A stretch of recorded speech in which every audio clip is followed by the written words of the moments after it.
Hello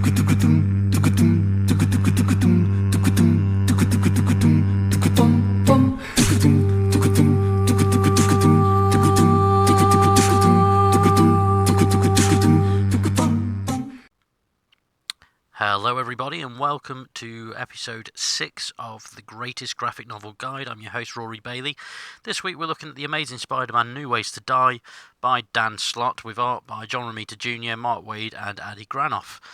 Okay, so the version that I've got here is the Marvel Legendary Collection from Hachette Partworks. This is the first issue.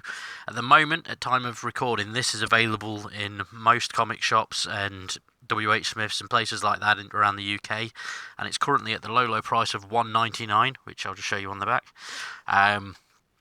If you've been following the channel and you've seen the unboxing video that I did on this set, obviously you know that this didn't even cost me $1.99, as the wonderful people at Hachette sent me issues 1, 2 and 3 of this, and to be fair, their graphic novel collection is pretty awesome so far, and the stuff that's been announced is great. In fact, I'll show you a quick teaser from the back of this as an example. See, they've got Spider-Verse and World War Hulk planned on there, which are some fantastic stuff. So I figured that having one of these for the Greatest Graphic Novel Guide just made sense. So, anyway, on to New Ways to Die. Now, this is set shortly after Civil War when Norman Osborn's running the Thunderbolts. It's the first appearance of Anti-Venom, and it's just generally great. Now, if you followed the channel for a while, then you'll have seen that when we've been talking about comic books on previous episodes of either the Team Venom comic show or just generally some of the Team Venom podcasts, you know that one of my favourite artists for Spider-Man is John Romita Jr., so this was a book that I was very much looking forward to purely based on that. It did have all the individual issues as it came out, and yeah, as you can see, Romita's pulls out all the stops in this one, and it's basically part of the Brand New Day era of Spidey, where he's essentially gone back to no one knowing that he's Peter, Harry Osborn's about. It's just a really good book. So the story's pretty awesome. It's the Thunderbolts going off to take down Spider-Man, because with him not being registered, is obviously an enemy of the state. So the Thunderbolts are who are tasked to track him down.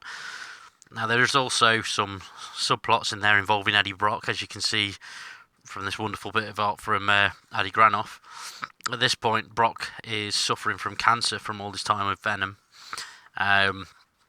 Essentially, there's a point in the story. I mean, you know, there's I should have probably said spoiler alert at the beginning of this, but I'm flicking through a book, so there's plenty of spoilers. But there's a point where Venom comes into contact with Eddie Brock, and it triggers a change, and he suddenly becomes... there we go, that's a perfect page. Becomes Anti-Venom, as you can see here. So, yeah, and it's pretty awesome. Anti-Venom stuck around for a while, and at the moment it's Flash Thompson, his agent Anti-Venom. So, sort of like Venom, but not. And it's pretty cool. But anyway, there's all sorts of things that happen in here. Hachette's book is pretty awesome. One of the cool things about it is that we get a nice little introduction that I probably could have been lazy and just read for the sake of this video, but I didn't, so there. We get a previously on Spidey, where it runs down what's happened in the lead up to this story. We get a further reading section at the back, and as you can see, they're a really awesome cover gallery, but we'll get back to that. So in the further reading, it shows Spider-Verse, World War Hulk as ones that are coming up in this. Amazing Spider-Man, The Parker Look, which is also by Dan Slott. Fantastic Four Forever, which is also Dan Slott as well. Spider-Verse was Dan Slott as well. So it just shows that there's a few different things in the pipeline on this. Oh, and I hadn't properly looked at this part, but there's an awesome Comic Connections thing here, where it's showing you what's happened in between each issue and what's led to that sort of thing, which is cool. Then, as I say, we get the cover gallery. So there's the black and white variant for issue 568 of Spidey. We've got the Goblin covers, Wanted Dead or Alive, the main one. A load of the Adi Granoff covers on here. That Venom in particular is beautiful. So yeah, we also get a 4-page article and column type thing on it, which is awesome. It's just generally a good book, and as I say, at the moment it's $1.99 in most bookshops. It's definitely worth checking out, especially given that price. And the Hachette Partworks Marvel Legendary Collection is definitely worth keeping an eye out on as well. There's a Loki one and Avengers Disassemble coming up for issues 2 and 3. So yeah, there'll also be the next two ones in this series, because I may as well get them all reviewed in this format.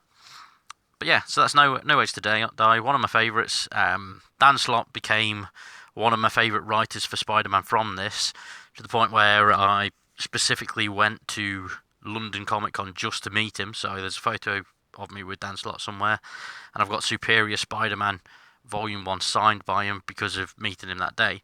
And yeah, I've basically gone out of my way to collect a lot of Dan Slott's work because it's just really well written, and he seems to really get the characters and such, especially Spidey. So yeah, anyway, that's No Ways to Die. As I say, $1.99 currently as part of the Legendary Collection.